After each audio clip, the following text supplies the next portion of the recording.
I'll start by introducing myself. My name is Rania Al-Baroudi. I'm based in Geneva and I manage the Geneva Creativity Center, which is a platform that seeks to foster collaboration and innovation at the interface of academic research and the industry. I'm very happy to be here with you today. And I'll start by welcoming our panelists. I fell asleep. Welcome to you all. Thank you. Thank you for being here today and for accepting the invitation. And I will start by introducing briefly each of the speakers, starting with Dr. Antoine Geissbuhler, who's a medical doctor, e-health expert, and director of the Digital Transition Strategy at the University of Geneva. He also leads a large telemedicine network in more than 20 low to middle income countries and 300 hospitals. Then Mr. Laurent Horvath, who is Drone Urban Air Mobility Ambassador for Switzerland from the Office for the Promotion of Industry and Technology in Geneva.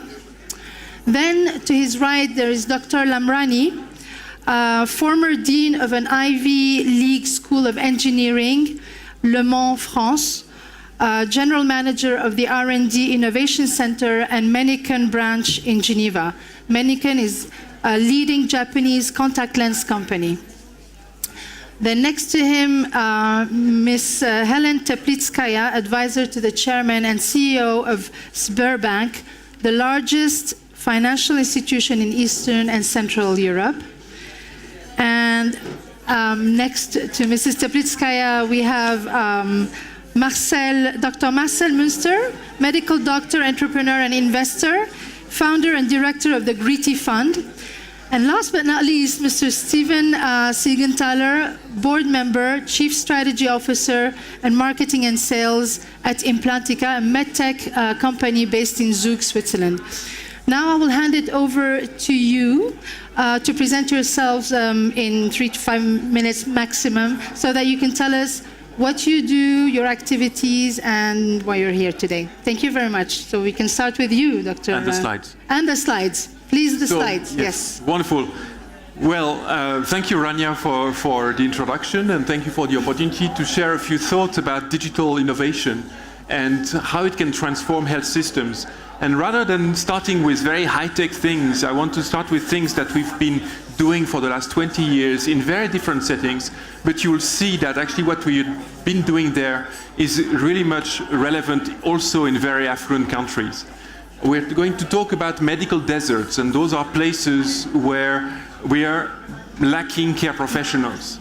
And you may be surprised to hear that we have medical deserts in Switzerland. Switzerland has the highest concentration of physicians in the world, I think on par with Austria, but basically, you know, there are doctors everywhere, almost everywhere. There are a few places where this is becoming a challenge. And there are also other issues like elderly population who find it more and more difficult to move around, especially when it's icy on the ground and they're afraid to fall, and they would like to be able to connect with their care professionals, not having to move around.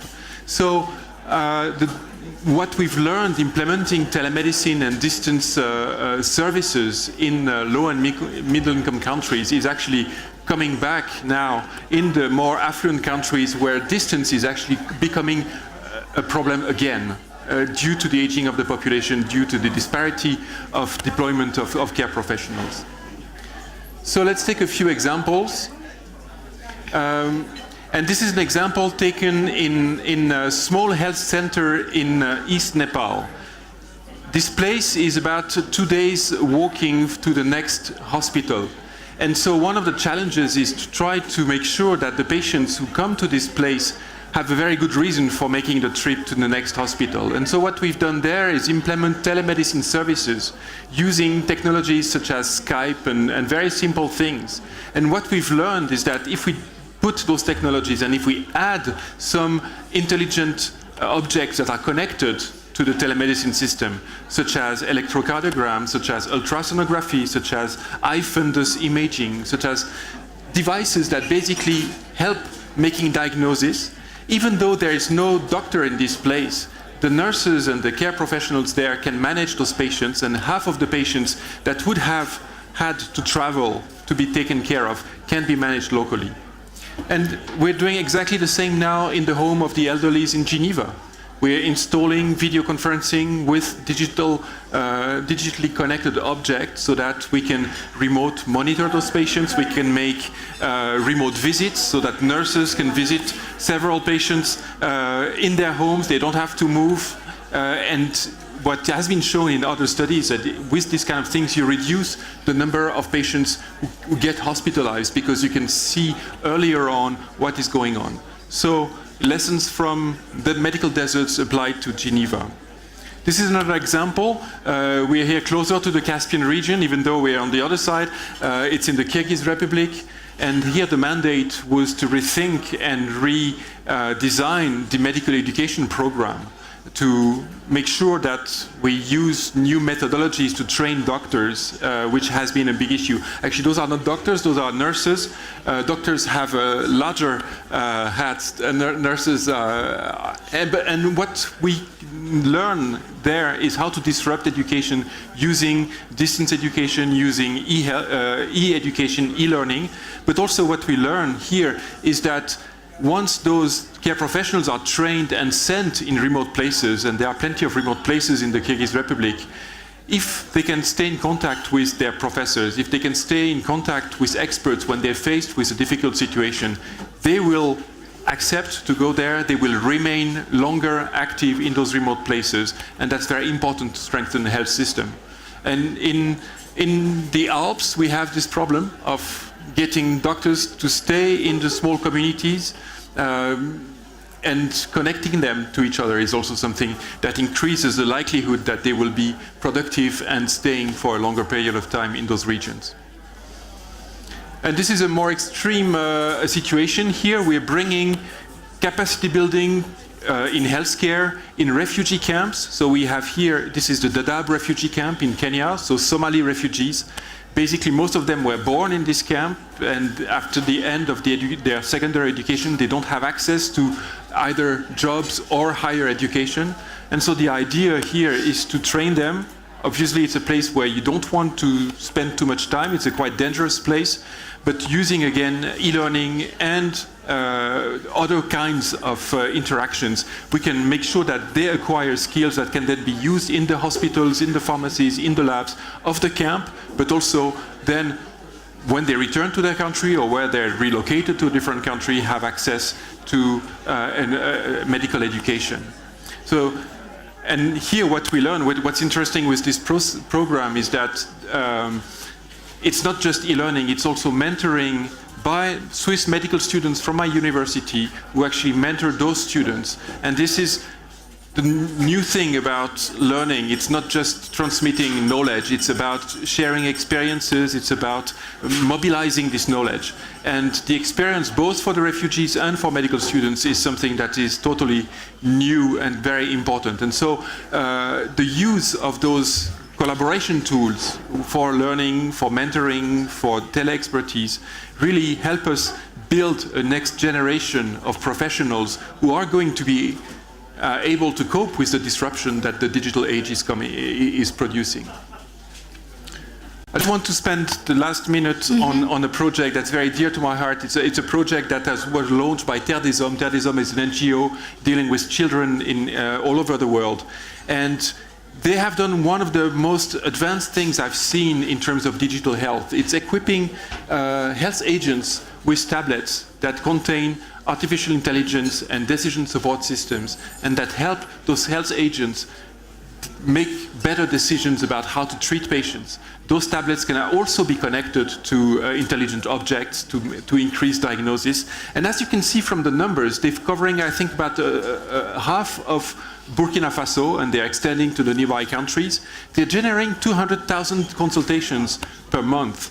And so one of the challenges we have now, and this is large data, or this is big data, is how we're going to be mastering all this information, combining this information with satellite-derived imaging, with mobility information coming from mobile phones, to really understand what is behind this information and how we can use it either to better steer health services and decide where interventions should take place, to detect epidemics, because we could see patterns that are different and then early on be able to detect epidemics, and also to detect care professionals who would need extra training because they're not performing as well as they should. So this is a sample of the kind of things that we can do with digital health in terms of improving diagnosis, improving the capacity of the care professionals, but also improving the health systems by clever management of the data. Thank you very much. Thank you. Thank you very much.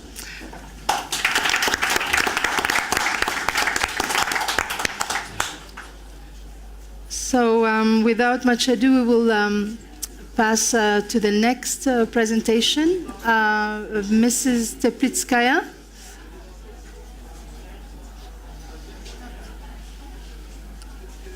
It's not me. It is, yeah. Just a test if you actually paid attention. So maybe you could start by saying a few words about you. I would like my presentation, if possible, to also be loaded. Okay. Yes. Can you please ask the load? Yes, okay, there it perfect. is. Lucky you, this presentation is the shortest out of the three that I'm delivering today, so it will not take much time, but the next slide that I just wanted to show you is too long to describe. Basically, as I was kindly introduced, thank you so much for the introduction. I represent Sberbank. We're a bank. On the last panel, I discussed cybersecurity, and I mentioned that we are now the IT company with a banking license. So we don't focus indeed on just cybersecurity for financial services. We have a very extensive research going on in many directions. We have several labs primarily focused on artificial intelligence, virtual reality, Internet of Things, and so on.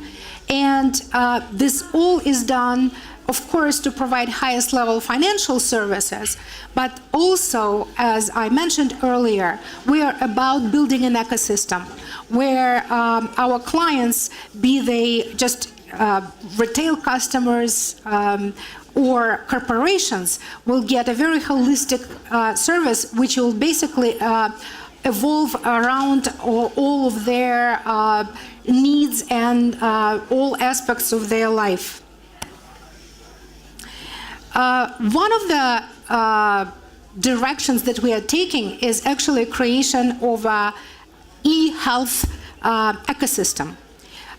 It is a new project. We sometimes develop technologies in-house from scratch, and sometimes we acquire companies and co-develop them, later commercializing their technology, and Dadaab is an example of such a collaborative project with the developers of Dadaab.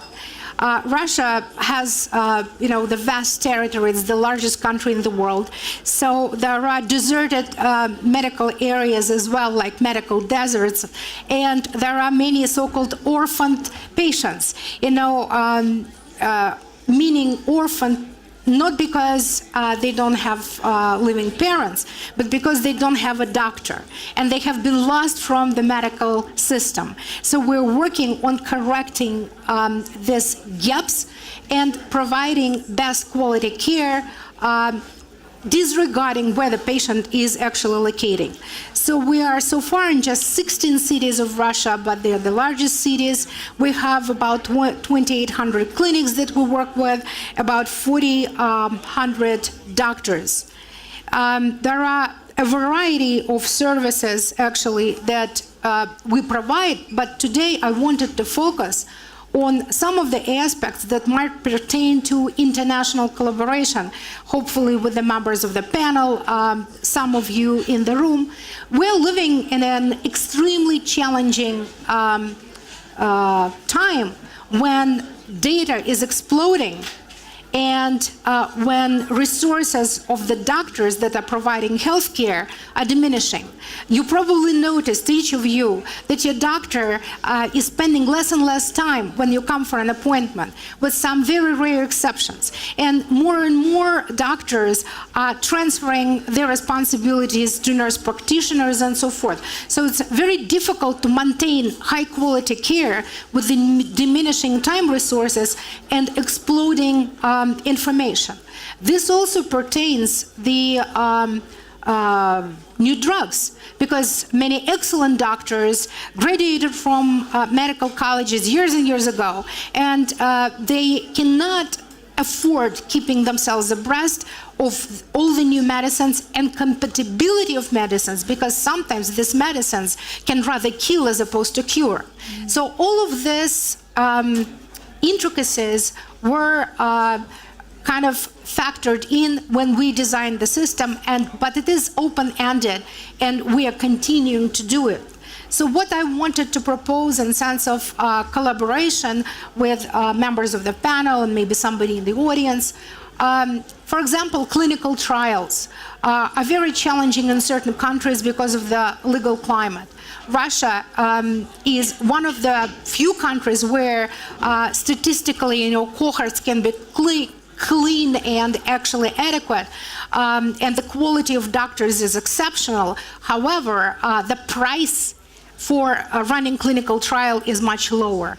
There are very advanced new directions that are being taken using artificial intelligence. I mentioned the use of artificial intelligence for cybersecurity. And by the way, cybersecurity is extremely important for healthcare. I shared the horrific case when a hacker actually hacked into a hospital system while the neurosurgeon was performing brain surgery, and it nearly killed the patient. But artificial intelligence, despite hacking risks, is still probably the greatest hope for all of us, the doctors, the patients, because we can assist each other remotely, and it doesn't matter. I was listening to this excellent presentation about healthcare in Africa, and thought that our system called DocDoc can be very well used to provide second and third opinion, to provide omics studies, for biological markers using artificial intelligence. This is what we are focused on at the moment, and I really would like to invite you all to consider collaboration with us. Not just country by country, but actually there are so many global issues that we can address working together. Okay, thank you very much, Mrs. Teplitskaia. Hopefully, during the discussion, you'll be able to explain more. I tried not to take too much time from other panelists, to make your message clearer, and also there will be time for exchange later on. So maybe we could pass the mic to Dr. Lamrani for your presentation.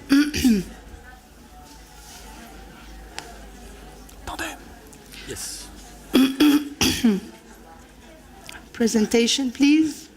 While we're waiting, can I echo something? Sure. So from a startup point of view, what's really critical is whenever you launch a startup, to your point, the most critical elements for healthcare or digital health startups in particular is getting access to patients, and being able to launch clinical trials is for most startups unaffordable, and you cannot get any verification and therefore future investments or later stage investments without these two critical elements. I'm going to talk about it later, but I just wanted to echo it. So to your point, Thank you. 100%. That's one of the biggest challenges in healthcare. Thank you very much. Thank you for your addition. Thanks.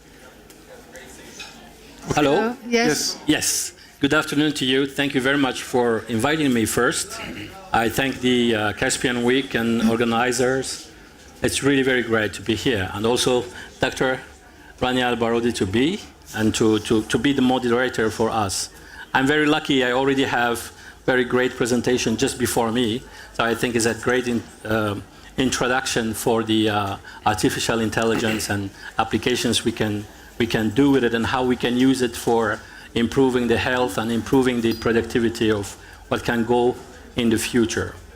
So I come from a company named Menicon, is the first and largest Japanese company who produced the first Japanese contact lens. We will celebrate almost 70 years very soon. And recently, in 2015, for the first time, we opened an R&D center, innovation center in Geneva. The main purpose of my presentation here is just to show you how the shift and the paradigm shift that is going in the healthcare system, and how it is connected to the security, to the artificial intelligence, and how all of these systems go together. The principle of IoT, as everybody knows, the Internet of Things, is already now in the past. We are already discussing about IoE, Internet of Everything.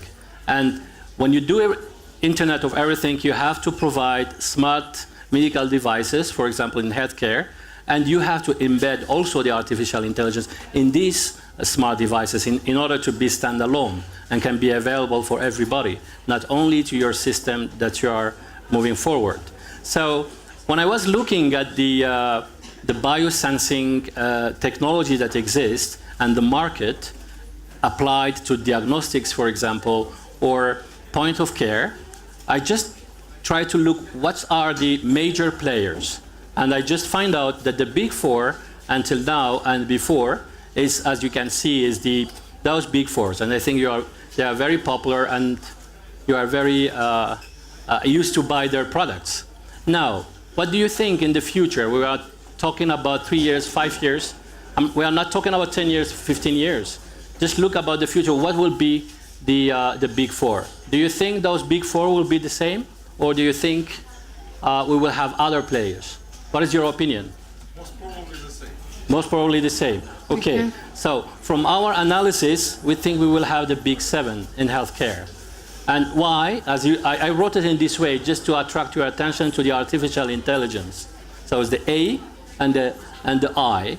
So we believe now with the power of smart embedded devices with artificial intelligence and with the background on social behavior also and the power of deep learning and machine learning, those will be the big players in the foresight future very, very, very soon.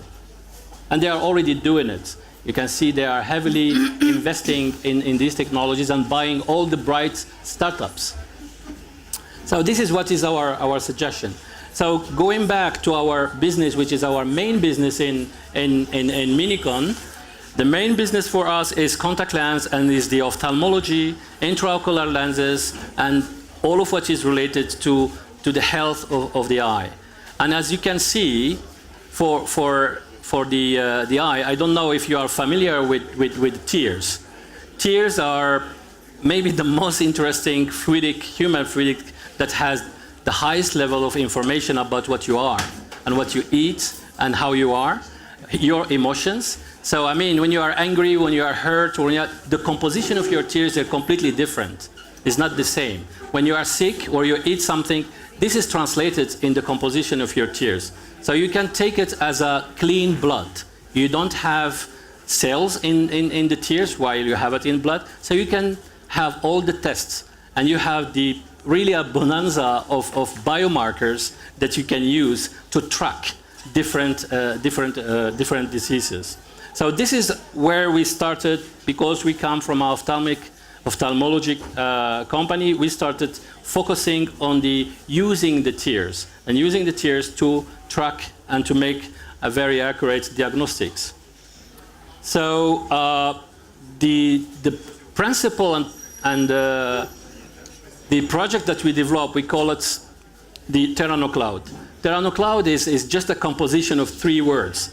The first 2 words is theranostic and the cloud. So the power of therapy diagnostic is theranostic, and you marry that with the clouding and with the artificial intelligence. So this is the project that is going on in different places in our company. So what is really the goal? The goal is simply using these great tools and smart tools in order to prevent and to predict the disease, and also, which is very, very important, I think, and all doctors can agree on this, is the accuracy of diagnostics. Usually you have a lot of disease that you don't diagnose very well, and then you have a wrong treatment which end up badly. When you have such power and you can marry it to the artificial intelligence and to deep learning, and specifically also to have your architecture of IoT very smart, that can help a lot in resolving many diagnostics. And also, as my my panelist colleagues explained it, we can do it in distance and in orphan patients and for far countries also in Africa and everywhere. The architecture in general that you need to do, which is really, if you look at this part from the right, is the Terrano cloud. I mean, it's the clouding, the artificial intelligence. But key points that you can take here is that doctors, when you come to them and you say, well, I have a fantastic tool, you can make the diagnostic, you can make the analysis, they say, thank you very much, we don't want. Because you touch their infrastructure of IT, you have to teach them, and they don't want to touch anything if it is invasive to their IT or to their platform system. So your the gateway, the interface that you have to do must be extremely universal and does not intervene in any part of their main infrastructure, and a waste of time for them. And also, don't teach them their kind of work. So they want to say, oh, we already know. What do you want me to bring with the analysis of photo while I have 30 years of X-ray analysis? So I have no problem. You have to be very gentle to show that this is just an interface that will help you very much to shorten the time of your analysis. So the key point, as I said, is the gateway, and also one of the major things that we will discuss about, I think, the coming 3, 4, 5 years, is the security of the information, the encryption, and also the regulations about the data and how you use human data. Maybe we can leave that for later. Yes, and also the right of witness. Yes. Some key elements that we are smart and we try to use them, and already are in the pipeline for the study, is analyzing your tears and analyzing the physiology of your eye on real time and send it to the server to make it with high grade analysis and accurate diagnostics. So I just want to thank you and show you my colleagues that are working with me in Geneva, and my big boss in Japan, Mr. Steve Newman. And we have almost the parity, so it's 4 to 6, but soon it will be 5 to 6. And thank you very much. This is our mascot. Thank you very much. Thank you very much. Well, you can, Laurent, you can, Mr. Horvath, yeah, you can proceed with your presentation. So the next presentation, please. Yes, it's you. Has to be fast a bit. Bonjour, and good afternoon and dobry din. Thank you very much for the Caspian week to organize that, to Dimitri also and Marat. I will discuss the medical air mobility. What is this? It's how to use drone for medical purpose. In all over Europe and in Switzerland, we have initiatives, and I'm responsible for Switzerland. I'm the ambassador for Switzerland, but we are working several people in all over Europe and Switzerland. What do we have? We have small drones to carry blood samples, or if you have a problem, you have a heart attack, or you need to have a defibrillators. Therefore, you take your smartphone, and the smartphone you have where you are. Therefore, the drone will arrive and bring the defibrillator for you, which is quite proactive. Also, with the avalanche, I do a lot of ski. Now, with the helicopter, you send the drone through the helicopter, and the drone will find the people if they have special devices. That's how we can use this small drone. You can use this small drone here, as example in Davos, or if we have a flooding, a earthquake, or a problem, you have no roads. But we are moving also to another kind of drones. And these drones, where we can carry people, it's not a science fiction. Therefore, we are thinking how we can use these drones. You have some examples here. You can see the evolution from 3 years ago to today. And yesterday, Boeing announced that they were doing a drone, and that was the first successful flight with a drone. Therefore, how it will change the medical and the emergency.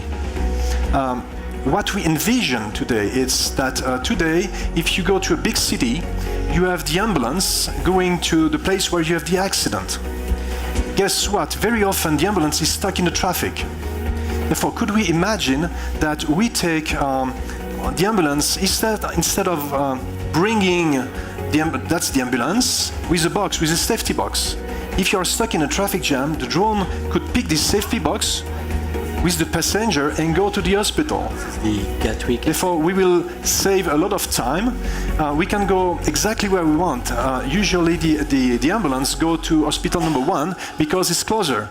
But maybe the person will need to go to hospital number 2 because of the traffic jam or because of the mountain or whatever, it's way too far. This kind of drone may be a solution. It will also, if we have an accident, can we bring the box when you can have the surgery? Therefore, we will operate on the place of the accident. That may be crazy, but remember, 3 years ago, 4 years ago, we will not even think about the drone, these kind of drones. Maybe it will be possible. Therefore, that's all the cities that we are working together, and with the hospital, with the medicine, try to find the best way, and I hope that will revolutionize the way we do the emergency. Thank you very much, Laurent. Thank you for this excellent presentation. Yes. Hello, Dr. everyone. Muenster. I do not have a presentation, so I hate to disappoint you. I'm just going to rock it like, naturally. Really, also thank you for having me. 7 days ago, I had no idea I was coming to Switzerland, and here I am. And the last few days were a roller coaster, right? I'll give you a little bit of a background, what I've done in the past, and I will then talk about my new investment fund. So I'm originally from Germany. I moved to the US 10 years ago. I live in Boston, and I'm a trained medical doctor. I was trained at Johns Hopkins, but in cardiology. But also, I had a diverse background. I had actually clinical rotations in Europe, among Switzerland, at the University Hospital of Bern. I lived in South Korea. I was the only Caucasian guy, which was a lot of fun. And eventually, I moved to the United States. I became afterwards a management consultant. I worked on the industry side. We helped US-based companies, mostly biotech, medical device, and drug companies, launch in Europe, where I sort of brought in my expertise. We helped them with CE mark approval, pricing, market access, and reimbursement. And all of this actually didn't really mean a lot to me. I was looking for a purpose in my life. And the purpose in my life happened actually in the year 2012, when I was stuck in my job and I said, oh my God, if this is going to be the rest of my life, I could rather actually kill myself today. So what I did actually, I as a management consultant, I made quite a bit of money just coming fresh out of school, and every month I set aside about 50% of my salary, which I used to bootstrap my first company. So in January of 2013, I left everything behind and started my first business, which is a global digital concierge service. We help international travelers to get connected to a local, virtual, and house call doctor anywhere in the world, and we have a local network in more than 180 cities around the world. That's something I've spent time on for the past 6+ years. And last year in February, it was sort of a reflection actually during the Christmas time, where I said, I was so privileged in being able to do what I love to do that I want to give back.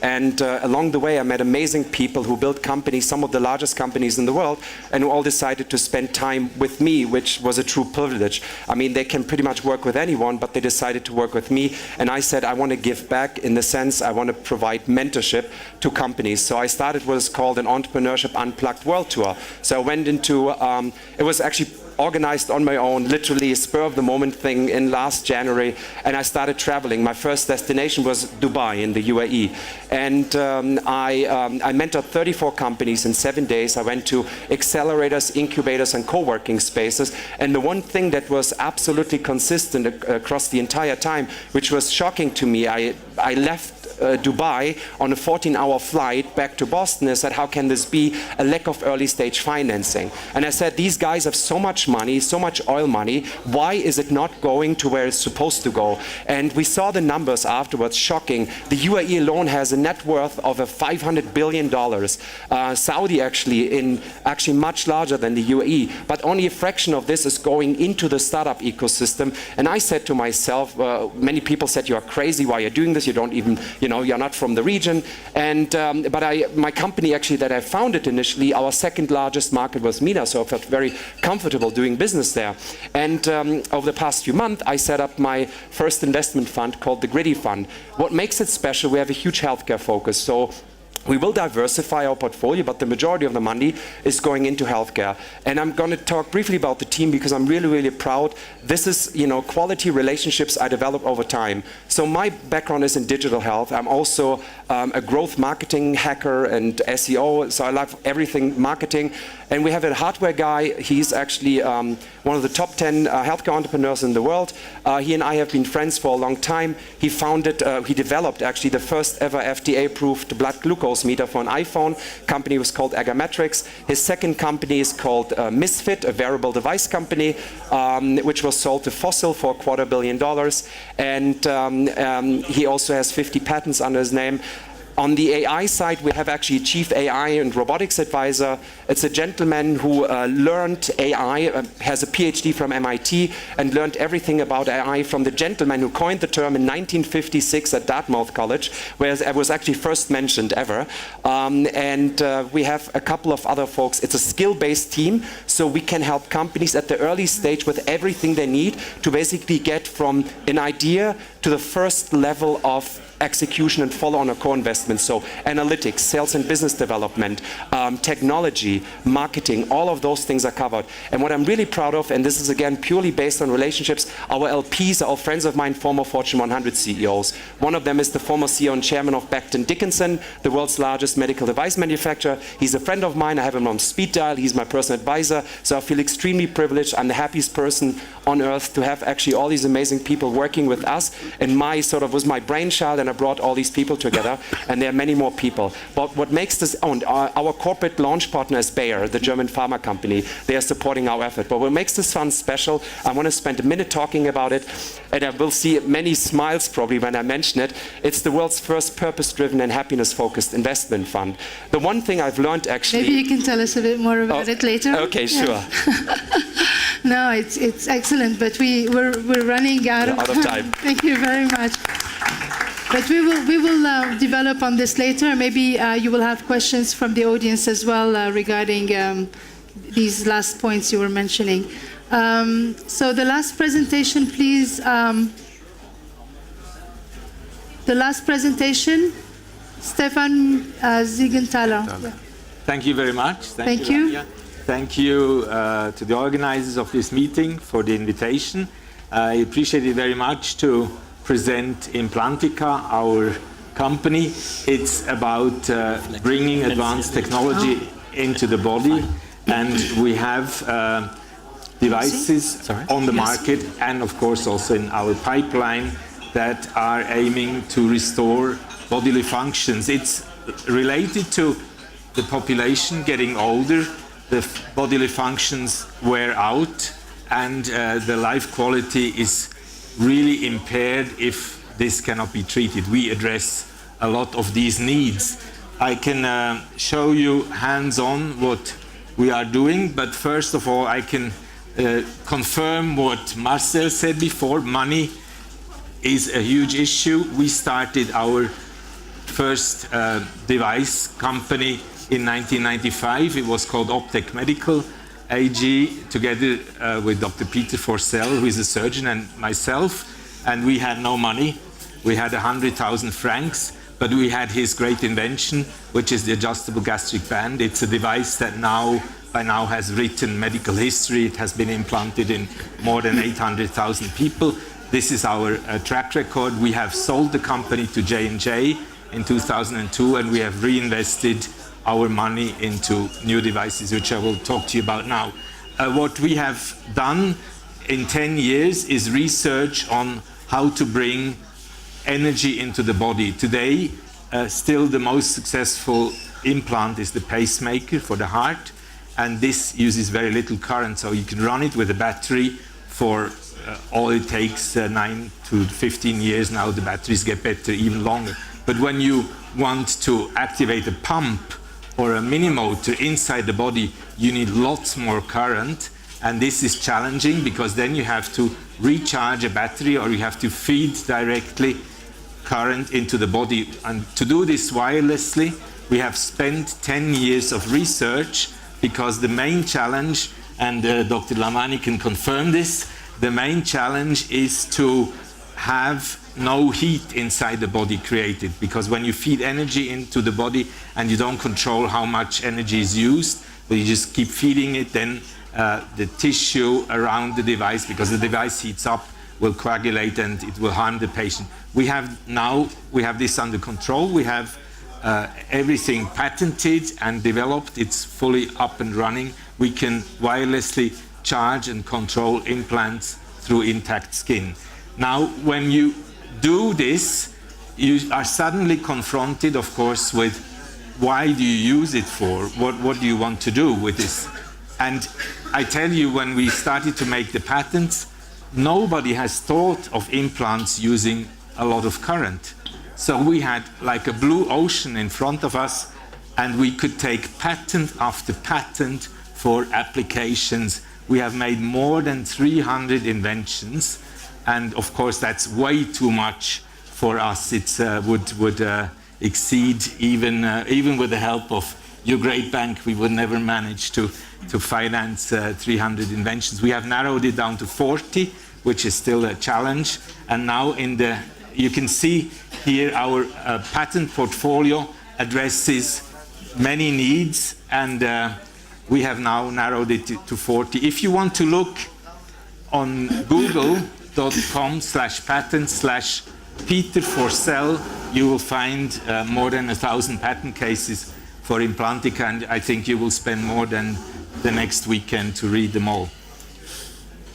So not all of these inventions are energized, because in the course of looking what can we do if we have current, we also found applications that don't need current. For instance, our product currently now on the market, the first product after this research time, is called Reflux Table. It's a device to treat acid reflux coming up in the esophagus, which is an epidemic disease nowadays.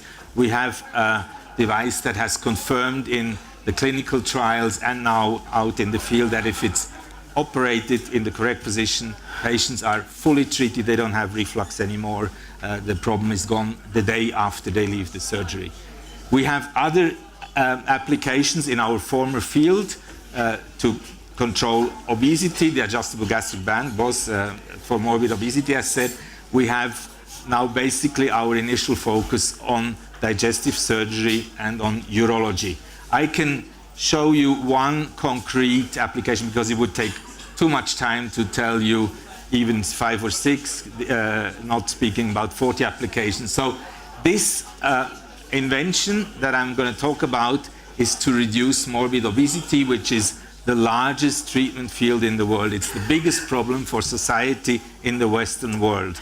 And nowadays, you can treat obesity surgically, because that's the only effective way. We know diets don't work. So if people undergo surgery today, it's quite barbaric. The methods are either gastric bypass, you bypass a part of your stomach, or what is now most in use, you take away part of the stomach, cut it away, put it in the trash.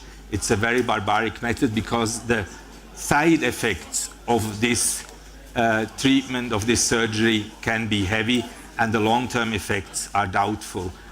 We go directly to the root of the problem, and that is, we have a device that is intended to control appetite. And this is an e-health device that gives me the legitimation to speak to you, because this device can communicate with the caregiver. I will explain you how. Satiety is the key factor.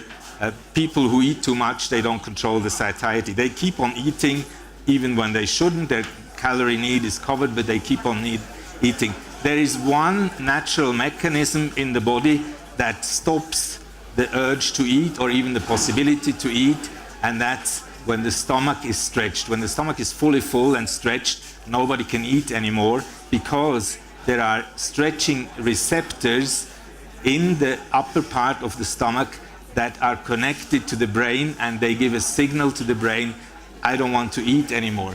We actually discovered this already before, or we had a hypothesis about this already before these stretch receptors were histologically proven.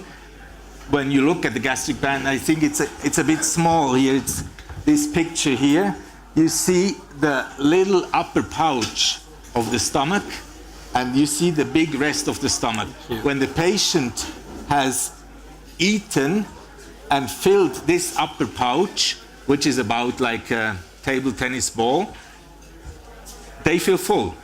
So we already then thought it must be something in this upper part of the stomach that makes them feel full. Now we are dealing with our new device in a very different way. We don't change the anatomy at all. We just place a device on this upper part of the stomach, and we stretch the stomach with this device. And this is done via a trigger that is controlled by accelerometer. It's a measuring device on the esophagus that can count how many times the patient swallows solid food and how many times the patient swallows liquid food. And when the amount that is predefined, let's say patient can in one meal swallow 8 times solid food, 5 times liquid food, then the small octopus... Mr. Siegenthaler, could you please, in 30 seconds... Okay, 30 seconds. Then the small octopus placed on the stomach will move its legs and stretch the stomach, and the patient will feel full. And what is the e-health part about it? The doctor can see the weight of the patient, and then he can, from his office, see, oh, this patient doesn't lose enough weight, I will allow him to eat even less from far, and there is no direct contact needed. So I could talk for 10 days about it. I'm sure it's fascinating and we can feel you're passionate about it. Thank you very much for all of your presentations. Do I have any reactions from the audience? Does anyone want to ask a question to one of our panelists, or we can continue if you don't have any questions? I have a few questions I want to ask. Please go ahead. I knew I had actually a question to you. At the Sberbank, you mentioned this very interesting thing that you are actually seeing yourself more and more as an IT platform with a banking license. And when you go into the biomedical realm, what actually are you promising for your shareholders, or what is the long-term idea of entering such a realm as a bank? Well, I would refer you to our strategy that is posted on the internet. If you go to Sberbank.com, we have our strategy to 2020 posted on the internet.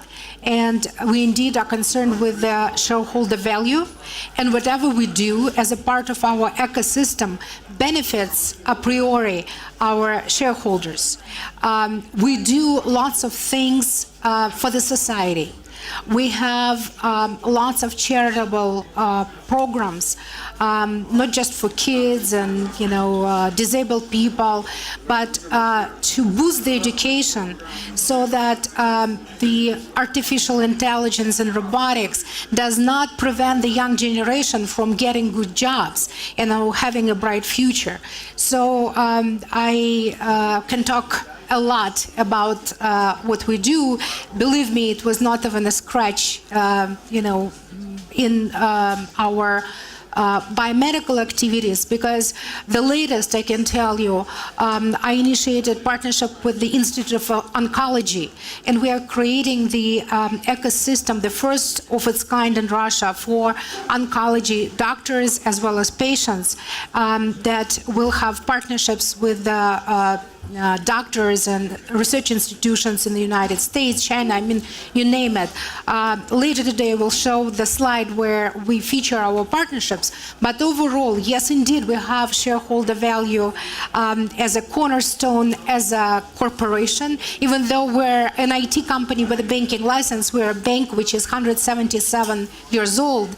And most of the retirees and, teachers and doctors are clients of the bank. We cannot really put them down with very exotic experiments.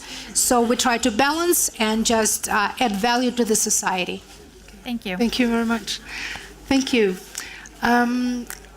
I'm going to proceed with my questions, starting with you, Dr. Geissbuhler. Okay. You've recently gotten the responsibility to lead the digital transformation at the Geneva University of Geneva. Can you explain to me how does that translate concretely and into like the healthcare system, the healthcare domain, Okay. medical school, pharma, life sciences, etc.? Well, as you know, universities are building the citizens of tomorrow, the next generation of citizens. And those citizens are already living, but are going to live in a world that's changing very fast, that is being transformed by technology, by the digital society.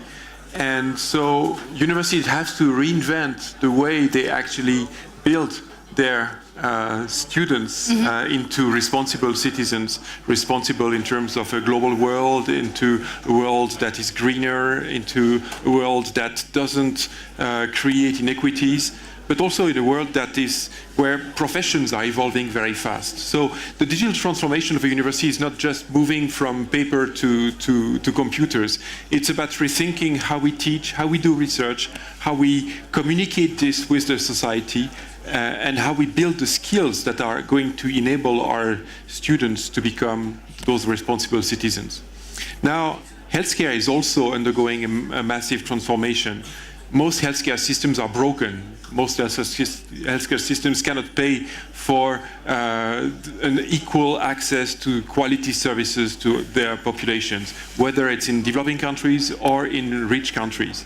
And so we have to find new ways of organizing healthcare delivery, and that also involves creating new professions. We are currently designing new professions that are going to be in a more complex ecosystem, that are enabled by what we've heard before, by digital health, by AI, by the ability to communicate and collaborate in a much more active way. So, for instance, we know that a lot of things that are currently, or tasks that are currently dedicated to physicians are going to be transferred not only to nurses, not only to artificial intelligence tools, but also to patients and their families.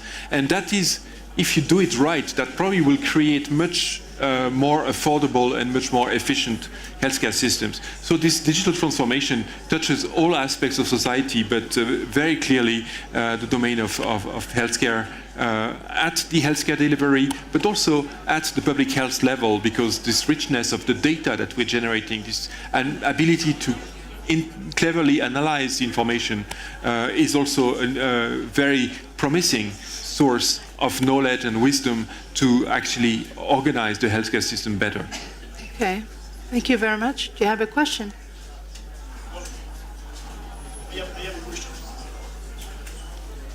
Good morning, everyone. I'm Serge Conessa from Immersion 4, company based out of Switzerland, also Lausanne. I have a question. It's more for Sberbank, and I would say as much I would say for the healthcare community. If we really look today in terms of data processing and data creation, healthcare is one of the most, I would say, consuming and creating data in the planet. Outside of data center, hospitals are the one, I would say, consuming as most energy. I hear about digitalization, and I just wonder if there is any plan to really reconsider data as energy, the way data center are designed and built, because making all those data today creates so much energy that basically we're going to speak about 2025 with 20% of the world energy consumed by data center.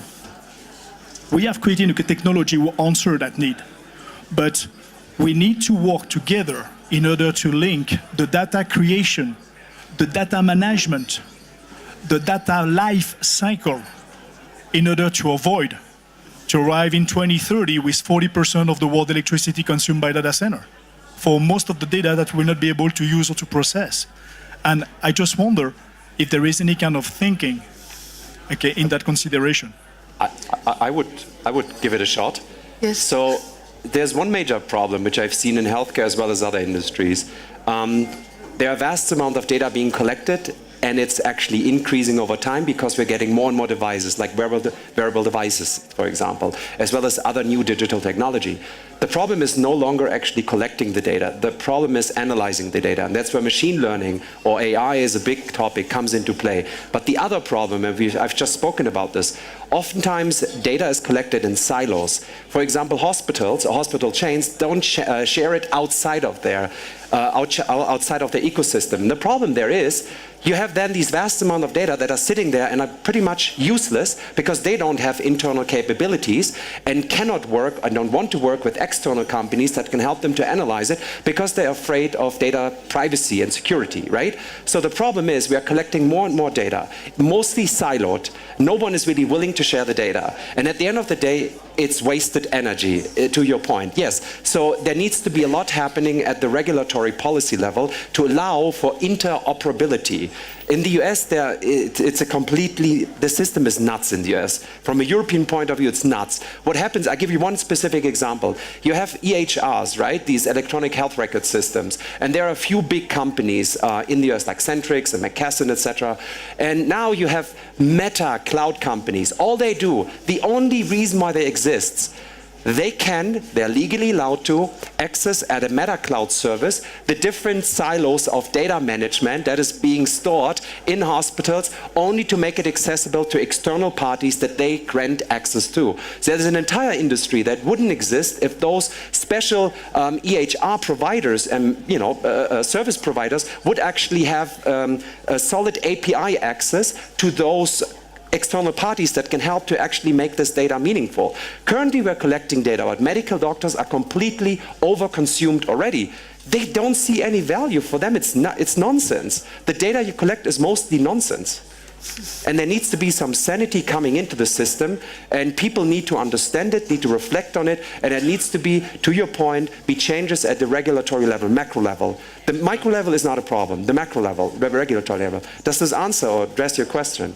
Yeah, I would argue, if you let me, that it's not just a regulatory thing. I think doctors are not the agent of change in that domain. I think what we've seen, and we've implemented an electronic health record, a patient-owned electronic health record in Geneva, and Switzerland is going now full scale to this kind of things.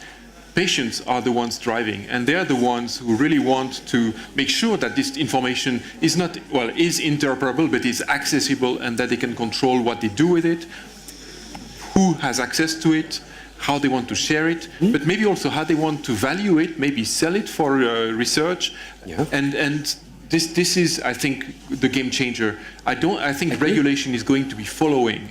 I think the two game changers are not. But that's currently not the case. But you're right about the accessibility and controllability aspect of data for patients, which makes sense. But that's currently not working, at least in the United States, from the US point of view. But that's not the best example.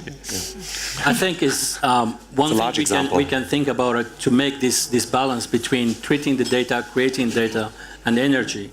I think we may think about, and I really predict that in the future, in 3 to 5 years, we will have a kind of Christie's for data on auction, or a kind of stock market for data. That will encourage everybody to sell that data or to share that data. But as much as there is no... Or to disconnect. Exactly. One major point that Professor Geissbuhler explained also is this security. But this you have to put the right to be forgotten for any patient and any person. So that means you have access from your computer or from your smartphone. I don't want my data about me to be anywhere. So this is a key point to secure and is a bottleneck for the future of data. So maybe a Christie's and a stock market for that, and a very clear, transparent rules. How do you explain it? I would like to hear maybe Mr. Siegenthaler's view on this as well. Yes, for me, of course, this is an interesting point. What you said, both of you, is what do you do with the data? I mean, you collect all these data, you analyze them, but what is the purpose of this? People have diseases, and these diseases need to be cured. It's not the data that needs to be collected or analyzed. And by collecting more and more data, the individual patient is not served. The patient who has urinary incontinence he knows that he has urinary incontinence and he needs a treatment for this. And the global data doesn't help this patient to get this disease cured. So I think we mustn't forget to be very hands-on. We have to not only have huge data, but we have to have solutions, clear solutions how to alleviate diseases. Laurent wanted to make a point. Yes, Maybe we can pass it to Mrs. Teplitskaia, Helen, and then Marcel, okay? For the personal data, there is an association with smart cities in the world. We are 120. What we are working on, for the bank account, you have the IBAN. It goes to one, if I send money, I go to this account to this person. We are working on an IHAN, H for human. It means that all the data will be related to me, Laurent, and I can manage it. That's what we try to do. Okay. What I just wanted to add is exactly, we're already doing it. Because as a bank and the ecosystem, we also have the smart cities direction that we take. And the e-health data that we have in Dadaab is the essential part of smart cities component as well, because it's vital for emergency services, it's vital for transfer from one healthcare center to another. But we can take it to another level as a smart cities project, for example. We help the municipalities shrink the number of data centers that they otherwise have to maintain. And we promote versatility of data, where, say, the record that we have at the bank can be used universally for all kinds of aspects of the life of our client, including health. Okay, Marcel. Just one quick question. By quick show of hands, how many of you in the audience, assuming I could give you a healthcare app that's as cool as maybe your most favorite app, let's say WhatsApp or Facebook, I don't know what you're using, something you use regularly, and you could give you access to your own electronic health records, all your medical data, how many of you would use it? Who of you would be interested in actually getting access on his own or her own to use it?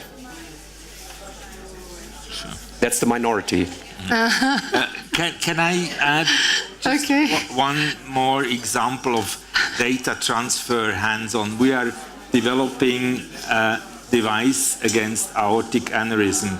It's a cuff that is put around the bulge by surgery, and then this cuff has electronics to send out a signal to the patient and to the caregiver when the cuff starts to expand, because when it expands, it can burst and then the patient may bleed to death. This kind of data transfer, I think, is interesting for the individual patient, because it will save his life. Well, I would like, very humbly, I would like to suggest three things.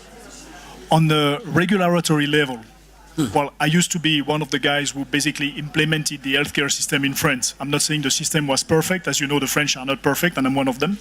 But we all have a green card, going to the healthcare, to the hospital, professional of health, and having all the track record information and everything there. By this being said, there is 2 points, in fact. One is data, the other one is metadata. What will be good is to say that for the patient, who are having to a certain time of their life or when they passed away, to be able to have their metadata and data to be anonymous, to become anonymous. Then they could be given to the healthcare industry, I don't want to say industry, but let's get to the healthcare system, in order to be processed, to make machine learning and artificial intelligence more efficient, because at the end of the day, when you make a diagnostic on a patient, because we're talking a patient is a customer, okay, we need to have, a better, prognostic, diagnostic on the patients in order to provide a better cure, which will automatically drive down, the cost of healthcare. The second thing is, talking about smart cities, we need to distribute data. We need to dematerialize the cloud. We need to put the cloud to be able to be distributed within the city and to have all those data to be completely anonymous. Today, technologies like air or water cooling are not the one appropriate for that. And data is very consuming. Immersion cooling is one of them. Well, I have a company, of course, I'm preaching for myself because we can do that by the technology I have developed. But what is more important is not the technology itself, is what about the data, the longevity of the data and the processing of those data in order to make, on a security level and on the regulatory level, everything's to become, I would say, more available, because at the end of the day, we need to provide accuracy on the data, on the managing those data, and to provide, I would say, the best, I would say, the information getting out of those data, without saying machine learning, artificial intelligence whatsoever. That would be my suggestion. Thank you. Am I able, Sure. allowed to add something to this? So I recently was leading a panel in London, and there were actually experts from the field. One of them was the former CTO of Virgin, who actually transitioned to healthcare because of a personal experience. And I learned this amazing term, which I had to read up on, called federated learning. Federated learning, which is an amazing AI capability where you no longer have to access the entire data sets. It's basically the initial layer of abstract data, and the machine learning capabilities through federated learning have the capability to basically build and reconstruct data underneath this layer without accessing it. That is a technical solution actually to the problem of accessibility of data. Federated learning, it was so cool, I was blown away. And I was reading about this, it was so cool. Okay. Thank you very much. Does anyone would like to add a point on this? That's fine. No? Well, I could just add a point on the question of anonymization. As you know, anonymization is a big issue because it's now pretty much recognized that it's pretty much impossible to anonymize data and retain its value for analysis, because it's so easy now to cross information that to identify someone becomes relatively easy. So I think just to say this is not such an easy issue of how you deal with what we call secondary use of data, and especially in healthcare, especially once you start dealing with genetic and genomic data.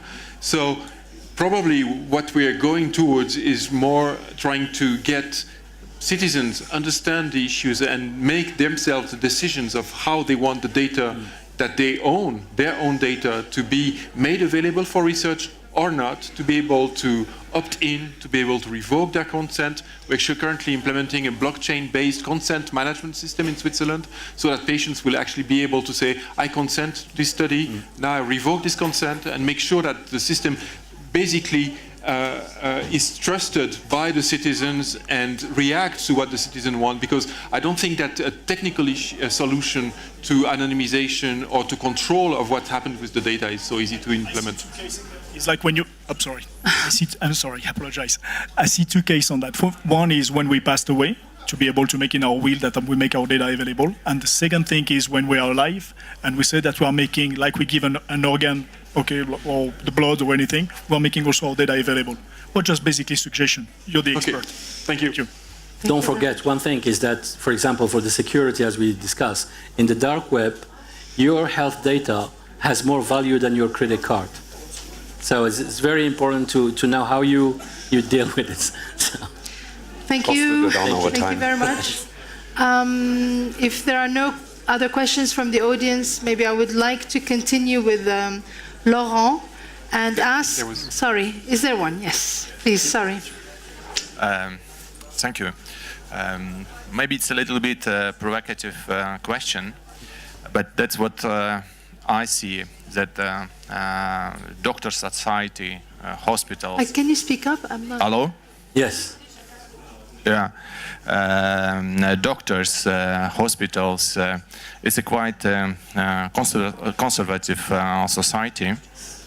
And I don't think that they are very much asking for digitalization of their world.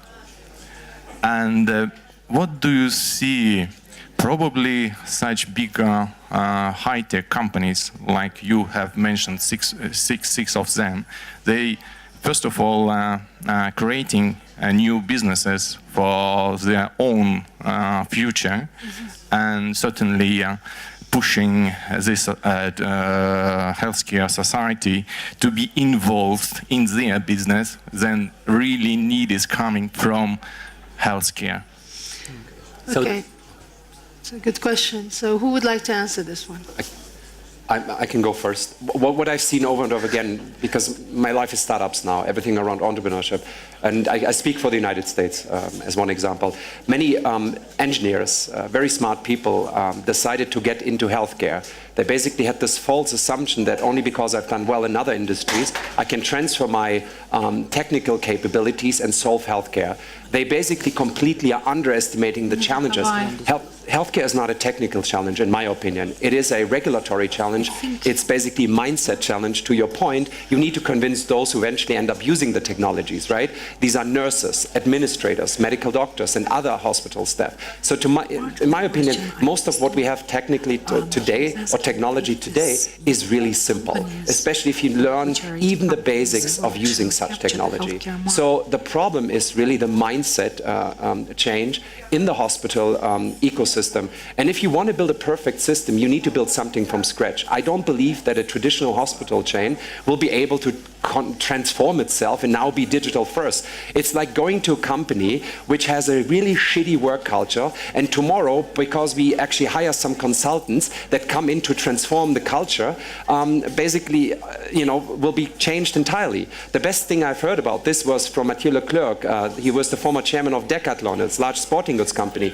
He told me in a private conversation that culture cannot be changed, it can only be reinforced. And I think there is a certain truth to it when you think about technology. So to me, the best systems are the ones that are built from scratch with digital first. And to your point, I think Amazon is going to play a major role. Apple has already created its own healthcare system, only accessible to their own employees, and others will follow. We have this big partnership between Amazon, JP Morgan, and who else? There was a third company. So IBM. IBM. Yes, IBM. Dr. Watson. Yeah. Yes. And they are basically taking healthcare in their own hands, especially in the US, to start controlling costs. And you need to do this from the bottom up. That's my opinion. Okay, thank you. I would. Dr. Geissbuhler. I agree a little bit, but not quite. I happen to run the Geneva University Hospital Innovation Center. Geneva University Hospital is the largest hospital in Switzerland. And we've decided that we actually are going to try to change transform the institution without, starting from scratch, because we don't know how to start a hospital from scratch in this setting. And I think one of the reasons why care professionals are not so excited about some of the tools we're discussing is that they don't see the value, or when they see the value, they don't see how they can integrate that into their workflow. Most of the applications that are being sold now to hospitals are 1980 kind of design.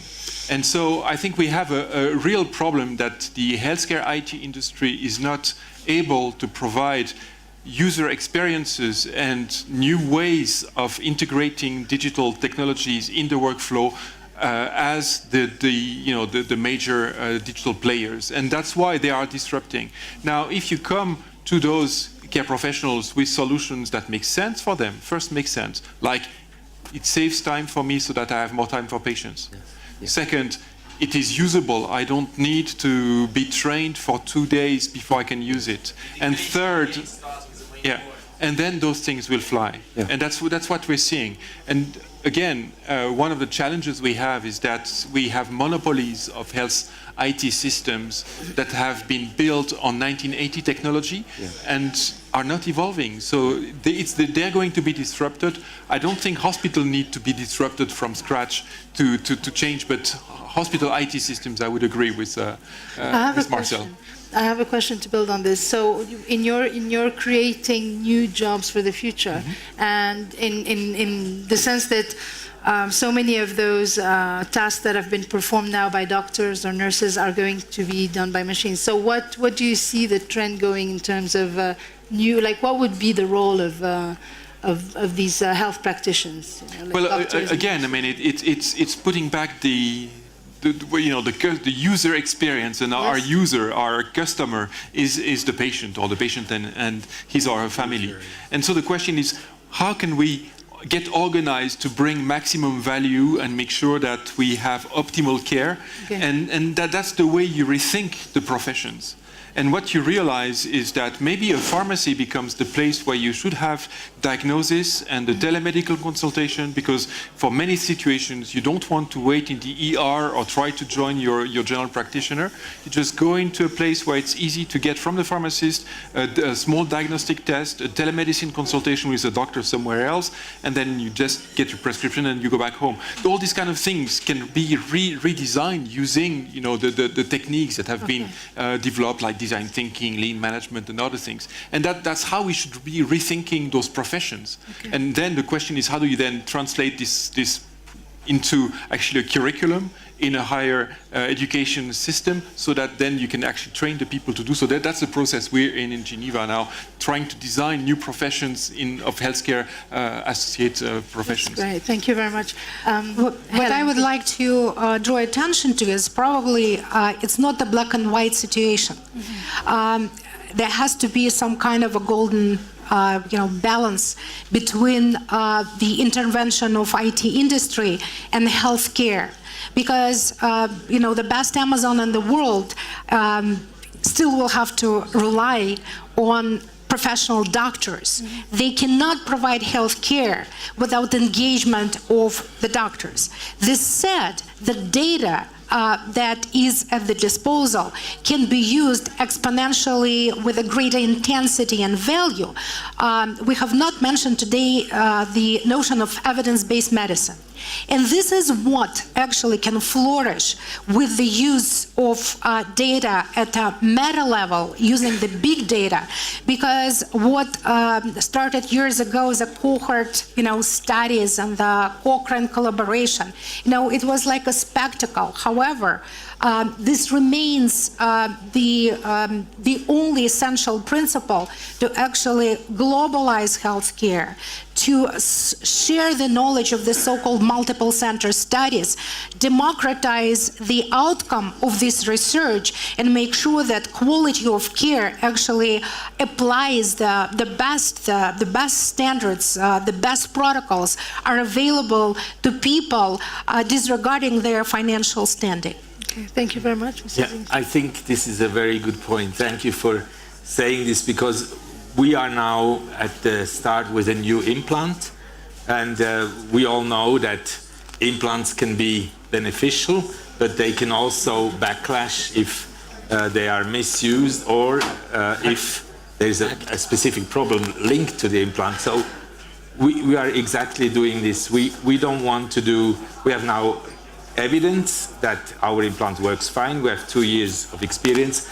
None of the implants that have been implanted in the patient for this reflux disease have been explanted so far, so we are fine. We have good confidence, but we want to know the data from every single patient that gets our implant. So every patient that gets the implant will be recorded in a database, because we as a company, but also society, must know what is the performance of the device. The patient who in 3-4 years will want such a device has a right to know how good is it really. And that, I think, is a clear value of data. Thank you very much. I think we have a question from the audience. Thank you. Thank you. Can you please introduce yourself and who you're addressing the question to? Thank you. My name is Nazan. I'm a surgeon. I'm from the UK. So, Madam Chairman and esteemed panel members, I refer to a comment made by my colleague earlier that healthcare is not a technical challenge, but it's a regulatory challenge. I would also add that healthcare is an anthropological challenge. The second point is healthcare is also, or outcomes are a heterogeneous issue. We have to consider personal beliefs of the end user, which is the ultimate aim.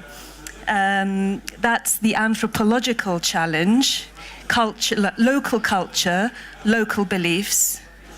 My second point being heterogeneous nature of the end user comes to an esteemed panel member who mentioned evidence base, clinical effectiveness and clinical efficiency being the key thing. So the challenge isn't cost effectiveness, that's part of the picture. The other part of the picture is clinical outcomes and evidence base, so that we have true value. So this complicates the matter, but it must be taken into account so that we don't waste resources. Thank you. Thank you. Who would like to make a comment on this? Question? Okay, we have another question. All right.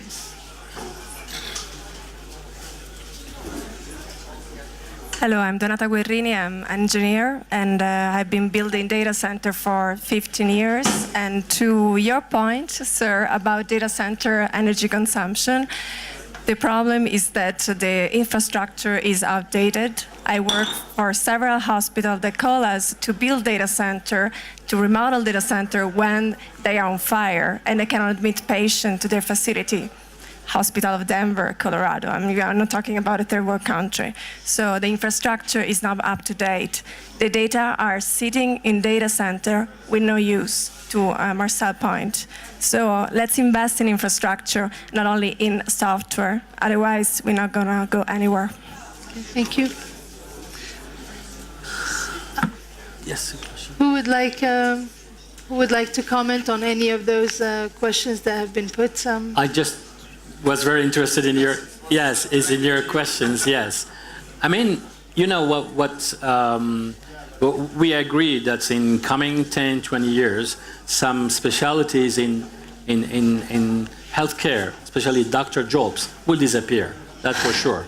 Reading an image, I think it's almost we are there. It's not analyzing the image and everything. But of course, as my colleague said, doctor is extremely important and will be the last word of the doctor, because the tools you have, the smart tools you have, is only giving you, how can I say, the best, to make the best judgment, to help you to make the best judgment. But that's the end. The issue after is about treating the GAFAs and all, is the addiction effect. I mean, when you start using the platform, it's usually gratis. You just go and go in and use it and put your data. But then after, the rules change every time in the future, and then you will be dependent. So your standalone system must be first, and your, well, let's say it's intra-cloud must be the first strategy before going to those. But you have to use their know-how, because they have incredible resources focusing only on that. But they have a very lack of knowledge in really in medical field.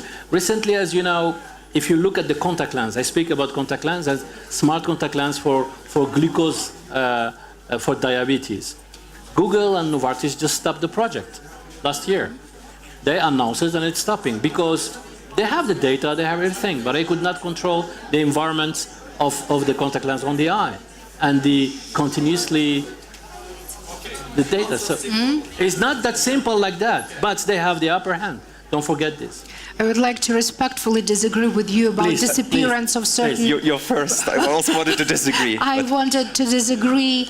You are biased, so I'll go first because you're a doctor and I just want to protect your... I'm not making a living anymore in the hospital. The thing is, if we are also, I think we also need to consider the limitations of artificial intelligence, the downside of complexities of machine learning, because blind reliability on robotic analysis, and particularly when it's a life and death scenario, life-threatening situation, it still has to engage the human brain and the highest level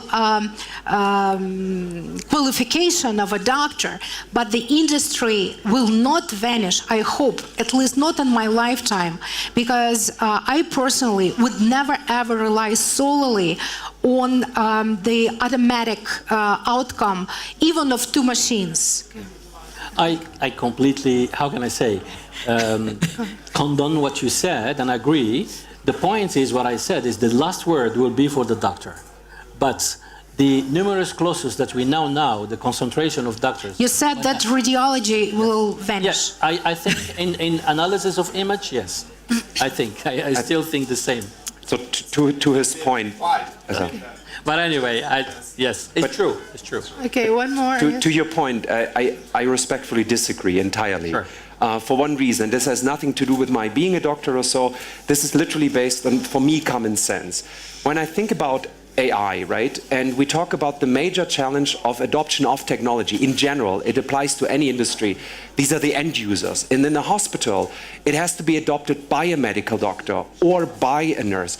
So think about this from a common sense point of view. Who would agree to be replaced by technology knowing that this technology has the ability to replace a person? So the best way I can back this is medical doctors have to be pitched and convinced in a way that they believe and understand that the technology, AI-driven technology, augments their capability.